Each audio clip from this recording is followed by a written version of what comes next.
मेरा अगला सवाल आपसे ये है बेटा कि बहुत सारे स्टूडेंट्स टाइम टेबल बनाते हैं, एक शेड्यूल बनाते हैं कि मैं इस तरह से पढ़ाई करूँगा, फिजिक्स इस टाइम पे पढ़ूँगा, फिजिक्स का ये चैप्टर ऐसे पढ़ूँगा, केमिस्ट्री ऐसे पढ़ूँगा, मैथ मतलब उनका एक टाइम टेबल या सुबह 8 बजे पढ़ूँगा ये, 10 बजे ये, रात में 1 बजे ऐसा-ऐसा कुछ टाइम टेबल बनाने में बहुत ही ज़्यादा इंटरेस्ट लेते हैं।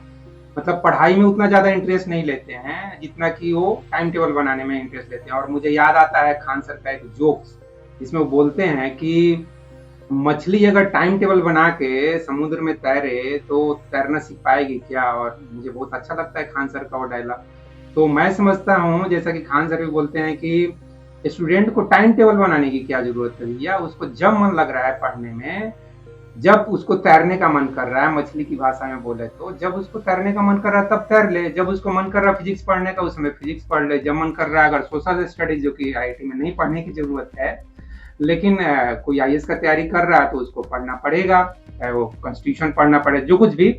तो मेरा क्वेश्चन यही है कि टाइम टेबल शेड्यूल बनाना, मैं इस टाइम पे पढ़ाई करूंगा, ये सब्जेक्ट पढ़ाई करूंगा, ये सब कितना इंपॉर्टेंट है? मुझे तो नहीं लगता, लेकिन आप अपना विचार दे सकते हैं। जी, तो मेरे हिसाब से टाइम टेबल बनाना ज़रूरी तो है। मतलब अगर आप टाइम टेबल नहीं बनाते हो और अगर आप एक सिंसियर चाइल्ड नहीं हो तो फिर काफ़ी मुश्किल हो जाती है पढ़ना, क्योंकि आज के ज़माने में तो डिस्ट्रैक्शंस और बढ़ गए हैं।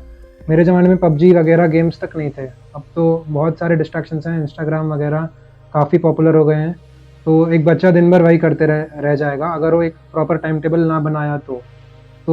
टाइम टेबल बनाना मेरे हिसाब से एटलीस्ट जेईई के लिए तो ज़रूरी है कि आप मतलब टाइम टेबल बनाने पे टाइम दीजिए, पर ज़्यादा मत दीजिए। आधे घंटे में आप एक ऐसा टाइम टेबल बनाइए जो आप अगले 1 महीने या 2 महीने तक उसको फ़ॉलो करेंगे। ऐसा नहीं कि आप रोज़-रोज़ अपना टाइम टेबल बदल रहे हैं।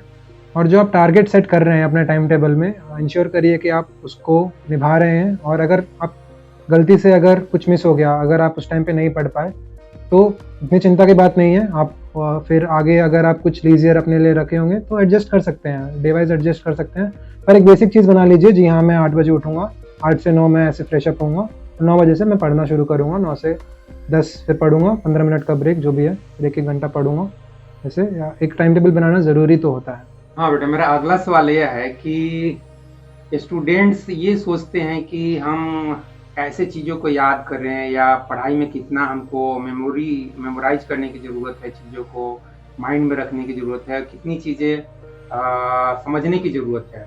तो मेरा ये ऑब्जर्वेशन है कि आईआईटी, मेडिकल, इस तरह के जो भी डॉक्टर इंजीनियरिंग का फील्ड है, उस फील्ड में अंडरस्टैंडिंग का जो रोल है, हमारा इंटेलिजेंस का जो रोल है, चीज़ों को लॉजिकली बाय रीजनिंग समझने की ज़रूरत है, तो उस चीज़ की आईआईटी और मेडिकल के लिए बहुत ज़्यादा ज़रूरत है। जबकि आईएएस और इस तरह की जो भी सब्जेक्ट हैं जहाँ पे हमको आर्ट्स के सब्जेक्ट पढ़ने पड़ते हैं, हिस्ट्री, सोशल, ज्योग्राफी, कॉन्स्टिट्यूशन, इस तरह के सब्जेक्ट, वहाँ पे बहुत ज़्यादा हमको चीज़ों को याद रखना पड़ता है। जैसे कि अगर मैं शायद बेटे से अभी पूछूँ कि सिंधु घाटी सभ्यता के बारे में कुछ बताओ, तो शायद कुछ ना बता पाए, क्योंकि मुश्किल है। तो इस बारे में आप अपना विचार दे दो कि पैरोट रीडिंग कितना मायने रखता है, और चीज़ों को याद करके समझ के उसको दिमाग में रखना, या बार-बार अगर फ़ॉर्मूला भी अगर हमको याद करना है, तो उसपे बार-बार हमको प्रैक्टिस करना है। अदरवाइज़ वो सिर्फ़ रट्टा मार के आप चाहेंगे कि याद कर ले, तो वो आईआईटी में काम नहीं आएगा, ना ही मेडिकल फील्ड में काम आने वाला है। तो आप अपना कमेंट दीजिए। जी, तो जो आप रट्टा मारना मीन कर रहे हैं, मैं मानता हूँ कि मतलब अगर आपको सक्सेसफुल होना है तो आप में दोनों बराबर होना पड़ेगा, कैपेबिलिटी जो है रट्टा मारने का और चीज़ें समझने का भी। हर फील्ड में मैंने देखा है कि रट्टा मारना और चीज़ें समझना इक्वली मायने रखता है। अभी जो मैं केमिकल इंजीनियरिंग कर रहा हूँ उसमें अराउंड मैं पर सेमेस्टर 5-6 सब्जेक्ट्स पढ़ता हूँ, जिसमें 4 सब्जेक्ट अराउंड 3-4 सब्जेक्ट समझ के मैं एग्ज़ाम दे सकता हूँ। मतलब उसमें ज़्यादा रट्टा मारना ज़रूरत नहीं पड़ता है, फार्मूलाज़ होते हैं, उनको तो याद करना ही पड़ेगा। पर उनको याद करने का भी एक सिंपल सा टेक्निक है कि आप उस पे बहुत सारे क्वेश्चंस प्रैक्टिस करिए। अगर आपको टाइम नहीं मिल रहा है क्वेश्चंस प्रैक्टिस करने का तो फिर आपकी गलती है। फिर एक ही केस है, आप फार्मूला सीधा-सीधा रट्टा मार लीजिए अगर आप क्वेश्चंस प्रैक्टिस नहीं कर सकते हैं। और बाकी 2 सब्जेक्ट्स ऐसे होते हैं जो कंप्लीटली रट्टा मारना रहता है। उसमें फैक्ट्स होते हैं, डेट्स होते हैं, आपको रट्टा मारना ही पड़ेगा। जैसे जेईई के कोचिंग के टाइम भी केमिस्ट्री हो गया, तो उसमें केमिस्ट्री में भी फिजिकल केमिस्ट्री होता है और फिर ऑर्गेनिक और इनऑर्गेनिक होता है। तो फिजिकल केमिस्ट्री तो आप फार्मूला से कर सकते हैं, आपके पास एक फार्मूला है, उसमें आपको वैल्यूज डालने हैं।